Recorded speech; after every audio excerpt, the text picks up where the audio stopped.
ಈಗ ಒಂದು ಆಶ್ರಮ ಅಂದ್ರೆ ಎಲ್ಲೆಲ್ಲಿಂದಲೂ ಬರ್ತಾರೆ. ಈಗ ಅವರ ಮನಸ್ಥಿತಿ ಯಾವ ರೀತಿಯಾಗಿರುತ್ತೆ, ಅವರು ನಿಮ್ ಜೊತೆ ಯಾವ ರೀತಿಯಾಗಿ ಹೊಂದಿಕೊಳ್ತಾ ಇದ್ದಾರೆ? ಇಲ್ಲ, ಪ್ರತಿಯೊಬ್ಬರಿಗೂ ಅವ್ರದ್ದೇ ಆದಂತ ಈಗ ಮಕ್ಕಳಾಗ್ಬಿಡ್ತಾರೆ ಅಂತಾರೆ. ಈಗ ವಯಸ್ಸಾದ ತಕ್ಷಣ ಅವರು ಮಗುವಿನ ರೀತಿ ಕನ್ವರ್ಟ್ ಆಗ್ಬಿಡ್ತಾರೆ. ಮಕ್ಕಳನ್ನ ಬೇಕಾದ್ರೆ ಸಮಾಧಾನ ಮಾಡ್ಬೋದು, ವಯಸ್ಸಾಗಿದ್ದವ್ರನ್ನ ಸಮಾಧಾನ ಮಾಡೋದು ಅಷ್ಟು ಈಸಿ ಅಲ್ಲ, ತುಂಬಾ ಕಷ್ಟ. ನಮಗೆ ಒಂದು ಚಾಲೆಂಜಿಂಗ್. ಸೊ ಒಂದು ಚಾಲೆಂಜ್ ನ ತಗೊಂಡಾಗ ಅಷ್ಟೇನೆ ನಾವು ಒಂದು ಯಾವ್ದಾದ್ರು ಒಂದು ಗೇಮಲ್ಲಿ ವಿನ್ ಆಗಕ್ಕಾಗತ್ತೆ. ಸೊ ಪ್ರತಿಯೊಂದನ್ನ ನಾವು ಚಾಲೆಂಜ್ ಆಗಿ ತಗೊಳ್ತೀವಿ, ಅವ್ರ ಮನಸ್ಸನ್ನ ಪರಿವರ್ತನೆ ಮಾಡೋದಕ್ಕೆ ಪ್ರಯತ್ನ ಪಡ್ತೀವಿ, ಅವ್ರ ಹತ್ರ ಕೂತ್ಕೊಂಡು ಗಂಟೆಗಟ್ಟಲೆ ಮಾತಾಡ್ತೀವಿ. ಮೆಡಿಟೇಷನ್ಸ್ ಅಥವಾ ಯೋಗ ಅಥವಾ ಭಜನೆ, ಈ ರೀತಿ ಅವ್ರನ್ನ ಒಂದು ಮನಸ್ಸನ್ನ ಅಟ್ಲೀಸ್ಟ್ ನಾವು ದೇವ್ರ ಪಾದದಲ್ಲಿ ಇದೀವಿ, ದೇವ್ರು ನಮ್ಮನ್ನ ನೋಡ್ತಿದ್ದಾರೆ, ಮೋಕ್ಷ ನಮ್ಗೆ ಇಲ್ಲೇ ಅಂದ್ರೆ ಸ್ವರ್ಗವನ್ನ ಪ್ರತಿಯೊಬ್ರು ಎಲ್ಲಿ ಹೇಳ್ತಾರೆ, ನಾವು ಸತ್ತ ತಕ್ಷಣ ಸ್ವರ್ಗಕ್ಕೆ ಹೋಗ್ತೀವಿ ಒಳ್ಳೆ ಕೆಲಸ ಮಾಡಿದ್ರೆ, ಕೆಟ್ಟ ಕೆಲಸ ಮಾಡಿದ್ರೆ ನರ್ಕಕ್ಕೆ ಹೋಗ್ತೀವಿ ಅಂತ ಹೇಳ್ತಾರೆ. ಸೊ ನನ್ನ ಆಸೆ ಇರೋದು ಸ್ವರ್ಗನ ನಾನು ನೋಡ್ಲಿಲ್ಲ, ಸ್ವರ್ಗನ ಭೂಲೋಕದಲ್ಲೇ ಸೃಷ್ಟಿ ಮಾಡಬೇಕು. ಸೊ ಆ ಸ್ವರ್ಗಕ್ಕೆ ಪ್ರತಿಯೊಬ್ರು ಬಂದು ಆಶ್ರಯ ಪಡಿಬೇಕು ಅನ್ನೋದೇ ನನ್ನ ಆಸೆ. 100%. ನನ್ನ ನೋಡಿ ಪ್ರತಿಯೊಬ್ರು ರಾಜನ್ ತರ ರಾಣಿ ತರ ನೋಡ್ಕೊಳ್ತೀನಿ ಅಂತ ನಾನು ಹೇಳಕ್ಕಾಗಲ್ಲ. ಅಟ್ಲೀಸ್ಟ್ ಒಂದು ಊಟ, ಮಲ್ಗೋದಿಕ್ ಜಾಗ, ಅವ್ರಿಗೊಂದು ಮನ್ಸಿಗೆ ನೆಮ್ಮದಿ.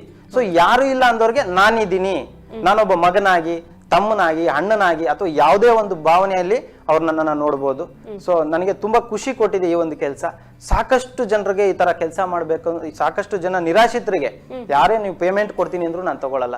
ನಮ್ಮ ಆಶ್ರಮದ ಹೆಸರಲ್ಲಿ ಒಂದು ಟೆಲಿಕಾಲಿಂಗ್ ಮಾಡಲ್ಲ, ನಮ್ಮ ಆಶ್ರಮದ ಹೆಸರಲ್ಲಿ ಒಂದು ಓಮಿನಿ ಕಳಿಸಿ ಕಲೆಕ್ಷನ್ ಮಾಡೋದಿಲ್ಲ. ಸೊ ಪ್ರತಿಯೊಂದು ಕೆಲಸವನ್ನ ನಿಸ್ವಾರ್ಥವಾಗಿ ಮಾಡ್ತಾ ಇದೀವಿ ಇವತ್ತವರೆಗೂ. ಸೊ ಹಾಗಾಗಿ 3 ವರ್ಷ ಆದ್ರೂ ನಮ್ಮ ಸಂಸ್ಥೆ ಇನ್ನೂ ಅಷ್ಟು ಚಿಕ್ಕ ಮಟ್ಟದಲ್ಲೇ ಇದೆ. ಹೌದು, ಈಗ ನಾವು ಸಮಾಜದಲ್ಲಿ ನೋಡ್ತಾ ಇದ್ರೆ ಇಲ್ಲಿ ಜಾತಿ, ಧರ್ಮ, ಮೇಲು ಕೀಳು ಅಂತ ಸಾಕಷ್ಟು ಭಾವನೆಗಳಿದೆ. ಈಗ ನಿಮ್ಮ ಆಶ್ರಮದಲ್ಲಿ ಎಲ್ಲಾ ಜಾತಿ ಧರ್ಮದವರು ಇದ್ದಾರೆ ಅಂತ ಕೇಳ್ಪಟ್ವಿ. ಅದು ಯಾವ ರೀತಿಯಾಗಿ ಅಲ್ಲಿ ಈ ರೀತಿಯಾಗಿ ಭಾವನೆಗಳು ಬರೋದಕ್ಕೆ ಏನ್ ಹೇಳ್ತೀನಿ ಅಂದ್ರೆ ಮೇಡಮ್, ನಾವೆಲ್ಲ ಮನುಷ್ಯರು ಅಂದ ತಕ್ಷಣ ಮನುಷ್ಯ ಜಾತಿಗೆ ತುಂಬಾ ಪ್ರಾಮುಖ್ಯತೆ ಇದೆ. ಮನುಷ್ಯರು ಮನುಷ್ಯತ್ವವನ್ನ ಮೆರಿಬೇಕು. ಸೊ ನಮ್ಮ ಆಶ್ರಮದಲ್ಲಿ ಹಲವಾರು ಜಾತಿಯವರು ಇದ್ದಾರೆ, ಅಂದ್ರೆ ಮುಸ್ಲಿಂ, ಹಿಂದೂ, ಕ್ರೈಸ್ತ ಎಲ್ಲಾ ಜಾತಿಯವರು ಇದ್ದಾರೆ. ಸೊ ನಾನು ಒಂದೇ ಹೇಳೋದು, ಸರ್ವ ಧರ್ಮ ಸೌಧ ಅಂತ. ಸೊ ಎಲ್ಲಾ ಜಾತಿಯು ಒಂದೇ, ನಾವುಗಳು ಮಾಡ್ಕೊಂಡಿರೋದು ಜಾತಿ, ದೇವ್ರು, ಆ ತರ ಭಾವನೆಗಳು. ದೇವ್ರು ಸೃಷ್ಟಿ ಮಾಡಿರೋದು ಒಂದು ಹೆಣ್ಣು ಒಂದು ಗಂಡು. ಸೊ ಫಸ್ಟ್ ನಾವು ಆ ಒಂದು ಇದಕ್ಕೆ ಗೌರವ ಕೊಡೋದನ್ನ ಕಲಿಬೇಕು. ಯಾವುದೇ ಜಾತಿ ಅಂತ ಹೇಳಿ ಒಂದು ಕೀಳು ಮಟ್ಟದಲ್ಲಿ ನೋಡೋದು ಬಿಟ್ಟು ಪ್ರತಿಯೊಬ್ರು ನಾವು ಮನುಷ್ಯತ್ವವನ್ನ ಬೆಳೆಸ್ಕೊಂಡು ಅಂತವ್ರಿಗೆ ಸಹಾಯ ಮಾಡ್ಬೇಕು, ಮನುಷ್ಯರಾಗೆ ಬದುಕಬೇಕು ಅನ್ನೋದು ನನ್ನ ಆಸೆ ಮೇಡಮ್. ಎಂತವ್ರನ್ನೆಲ್ಲ ಕರ್ಕೊಂಡು ಬಂದಿರ ಅಂದ್ರೆ ಈಗ ಸಾಕಷ್ಟು ಮಂದಿಯನ್ನ ನೀವೇ ಕರ್ಕೊಂಡು ಬಂದಿರೋದು ಇರುತ್ತೆ, ಇನ್ನು ಕೆಲವರನ್ನ ಬೇರೆ ಯಾರಾದ್ರೂ ಕರ್ಕೊಂಡು ಬಂದಿರೋದು ಇರುತ್ತೆ. ಈಗ 72 ಮಂದಿಯಲ್ಲಿ ನೀವೆಷ್ಟು ಮಂದಿಯನ್ನ ಕರ್ಕೊಂಡು ಇಲ್ಲ, 72 ಜನ ನಾನೇ ಕರ್ಕೊಂಡು ಬಂದಿರೋದು. ಪ್ರತಿಯೊಬ್ರು ರೋಡಲ್ಲಿ ಯಾರು ಮಲಗಿರ್ತಾರನ ಅಂತವ್ರಿಗೆ ನಾವು ಐಡೆಂಟಿಫೈ ಮಾಡ್ತೀವಿ, ಅವ್ರ ಹಿನ್ನೆಲೆಯನ್ನ ತಿಳ್ಕೊಳ್ತೀವಿ, ಪೊಲೀಸ್ ಸ್ಟೇಷನ್ಗೆ ಇನ್ಫಾರ್ಮೇಶನ್ ಮಾಡ್ತೀವಿ, ಅವ್ರನ್ನ ಕರ್ಕೊಂಡ್ ಬರ್ತೀವಿ, ನಮ್ಮ ಆಶ್ರಮದಲ್ಲಿ ಇಟ್ಕೊಂತೀವಿ. ಕೆಲವೊಬ್ರು ಆಸ್ತಿ ಗೀಸ್ತಿ ಇದ್ರೆ ಅವ್ರ ಮಕ್ಕಳೇ ಬಂದು ನಮ್ಮ ತಂದೆಯವರು, ನಮ್ಮ ತಾಯಿಯವರು ಅಂತ ಹೇಳ್ಬಿಟ್ಟು ಕರ್ಕೊಂಡು ಹೋಗ್ತಾರೆ.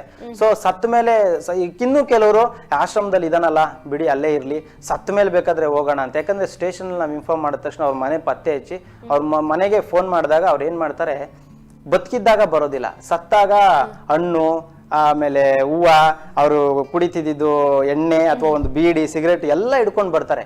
ಸೊ ನನ್ಗೆ ಅವಾಗ ತುಂಬಾ ಬೇಜಾರಾಗತ್ತೆ. ಬದುಕಿದ್ದಾಗ ಊಟ ಕೊಡದಿರೋ ಜನ ಸತ್ತ ಮೇಲೆ ಎದೆ ಮೇಲೆ ತಂದು ಏನೇ ಹಾಕಿ ನೀವು, ಅದು ಪ್ರಯೋಜನ ಇಲ್ಲ. ಸೊ ಪ್ರತಿಯೊಬ್ರು ಸಾಯೋಕ್ ಮುಂಚೆ ನನ್ನ ಹತ್ರ ಕಬಾಬ್ ಕೇಳ್ತಾರೆ, ಸಿಗರೇಟ್ ಕೇಳ್ತಾರೆ. ಸೊ ಕೊನೆ ಆಸೆಯನ್ನ ನನಗೆ ಗೊತ್ತಿಲ್ಲ ನಾನು ಎಷ್ಟರ ಮಟ್ಟಿಗೆ ನಿಭಾಯಿಸ್ತಾ ಇದ್ದೀನಿ ಅಂತ. ಅಪ್ಪ ನಾನು ಕೊನೆ ಆಸೆ ನನಗೆ ಗೊತ್ತಾಗತ್ತೆ, ಅವ್ರು ಸಾಯೋ ಮೂಮೆಂಟ್ ನನಗೆ ಗೊತ್ತಾಗತ್ತೆ. ಒಬ್ಬ ಮನುಷ್ಯನ ಹೃದಯ ಬಡಿತ, ಯಾಕಂದ್ರೆ ಅವ್ರ ಹೃದಯದ ಹತ್ರ ನಾನು ಇರೋದ್ರಿಂದ, ಸೊ ಅವರ ಹೃದಯ ಬಡಿತ ನನ್ಗೆ ಅರ್ಥ ಆಗುತ್ತೆ. ಸೊ ಆ ಕ್ಷಣದಲ್ಲಿ ನಿಮ್ಗೆ ಏನ್ ಇಷ್ಟ ಅಂತ ಕೇಳ್ತೀನಿ, ಅವ್ರು ಏನ್ ಇಷ್ಟ ಪಡ್ತಾರೆ ಅದನ್ನ ನಾನು ತಂದು ಕೊಟ್ಟು ಅವರ ಒಂದು ಕೊನೆ ಆಸೆಯನ್ನ ಈಡೇರಿಸುವಂತ ಪ್ರಯತ್ನ ಕೂಡ ಇವತ್ತರೆಗೂ ಸಾಕಷ್ಟು ಜನಕ್ಕೆ ಮಾಡಿದೀನಿ. ಸೊ ಎಷ್ಟೋ ಜನ ಬಂದು ಬಾಡಿನೂ ತಗೊಂಡೋಗೋದಿಲ್ಲ. ಸೊ ಅಂತವ್ರನ್ನ ನಾವೇ ಕೂಡ ಅವರ ಅಂತ್ಯ ಸಂಸ್ಕಾರ ಕೂಡ ಮಾಡ್ತಾ ಇದೀವಿ. ಸೊ ಬೇಜಾರಾಗತ್ತೆ, ನಮ್ಮ ಸಮಾಜದಲ್ಲಿ ಈ ತರ ಕೆಲಸಗಳಿಗೆ ಯಾಕೆ ಸಪೋರ್ಟ್ ಬರ್ತಾ ಇಲ್ಲ ಅಥವಾ ಸಪೋರ್ಟ್ ಮಾಡ್ತಾ ಇಲ್ಲ ಅಂತ ನನಗೆ ಇವತ್ತಿಗೂ ಅರ್ಥ ಆಗಿಲ್ಲ. ಸೊ ಎಲ್ಲ ಒಂದ್ ಕಡೆ ದೇವರನ್ನ ನಂಬಿದೀನಿ. ಸೊ ಖಂಡಿತವಾಗ್ಲೂ ಮುಂದೊಂದು ದಿನ ಒಂದು ಒಳ್ಳೆ ದಿನ ಬರ್ಬೋದು, ಈ ರೀತಿ ಕೆಲಸಗಳಿಗೆ ಸಪೋರ್ಟ್ ಸಿಗ್ಬೋದು ಅನ್ನೋ ನಂಬಿಕೆ ಮೇಲೆನೆ ನಾನು ಕೆಲಸ ಮಾಡ್ತಾ ಇದ್ದೀನಿ. ಎಸ್, ಅದೇ ಜವಾಬ್ದಾರಿ ವಹಿಸಿಕೊಳ್ಳೋದೇನು ಸುಲಭದ ಮಾತಲ್ಲ. ಇಷ್ಟೆಲ್ಲ ಜವಾಬ್ದಾರಿ ವಹಿಸಿಕೊಳ್ಬೇಕಾದ್ರೆ ಯಾವ ರೀತಿಯ ಸವಾಲುಗಳನ್ನು ಎದುರಿಸ್ತಾ ಇದ್ದೀರಾ? ಸಾಕಷ್ಟು ಸವಾಲುಗಳು ಬರುತ್ತೆ. ಸೊ ಕೆಲವ್ರು ಹೇಳ್ತಾರೆ ಆಶ್ರಮ ಇಟ್ಕೊಂಡು ದುಡ್ಡು ಮಾಡಕ್ಕೆ ನೋಡ್ತಾ ಇದ್ದಾರೆ ಅಂತ, ಇನ್ನು ಕೆಲವ್ರು ಹೇಳ್ತಾರೆ ಇವರೆಲ್ಲ ಏನ್ ಮಾಡ್ತಾರಪ್ಪ, ಅವ್ರನ್ನ ತೋರಿಸಿ ದುಡ್ಡು ಮಾಡ್ತಿದ್ದಾರೆ ಅಂತ ನೀವು ಹೇಳ್ತಾರೆ.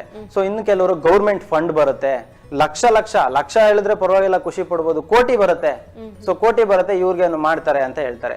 ಇವತ್ತವರೆಗೂ ಕರೆಂಟ್ ಬಿಲ್ಲು, ವಾಟರ್ ಬಿಲ್ಲು ನಾನೇ ಕಟ್ತಾ ಇದೀನಿ ಗೌರ್ಮೆಂಟ್ಗೆ. ಸೊ ಯಾವುದೇ ಸಂಘ ಸಂಸ್ಥೆಗಳ ನೆರವು ಇಲ್ಲ, ಯಾವುದೇ ಗಣ್ಯ ವ್ಯಕ್ತಿಗಳು ಬಂದು ಕೊಟ್ಟಿಲ್ಲ. ಸೊ ನಾನು ಹೆಂಗ್ ಸಾಕ್ತಾ ಇದ್ದೀನಿ, ಜನಗಳ ಸಪೋರ್ಟು, ಜನಗಳ ಪ್ರೀತಿ, ಅವ್ರು ಕೊಟ್ಟಂತ ಅಕ್ಕಿ, ಅವ್ರು ಕೊಟ್ಟಂತ ಬೇಳೆ, ನಂದೇನು ಇಲ್ಲ ಇಲ್ಲಿ. ನಾನೊಬ್ಬ ಪೂಜಾರಿ ಮಾತ್ರ.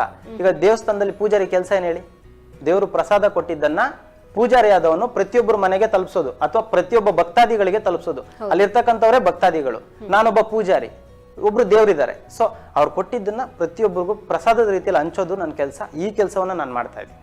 ಸೂಪರ್. ನಿಜವಾಗ್ಲೂ ಈ ಕೆಲಸ ಇದೆಯಲ್ಲ ಎಲ್ರು ಮಾಡೋಕೆ ಸಾಧ್ಯ ಇಲ್ಲ.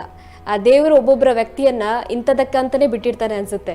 ಎಲ್ರು ಇಂತಹ ಕೆಲಸಕ್ಕೆ ಕೈ ಹಾಕೋದು ಕೂಡ ಇಲ್ಲ. ಹಸಿವನ್ನು ನೀಗಿಸುವಂತ ಶಕ್ತಿ ಇರೋದು ತಾಯಿ ಗರ್ಭಕ್ಕೆ ಮಾತ್ರ.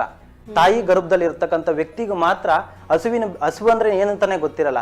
ತಾಯಿ ಗರ್ಭದಿಂದ ಆಚೆ ಬಂದ್ಮೇಲೆ ಆತನಿಗೆ ಪ್ರತಿದಿನನೂ ಹಸುವಿನ ಒಂದು ಕೊರಗಿರುತ್ತಲ್ಲ, ಅದು ಕಾಡ್ತಾನೆ ಇರುತ್ತೆ.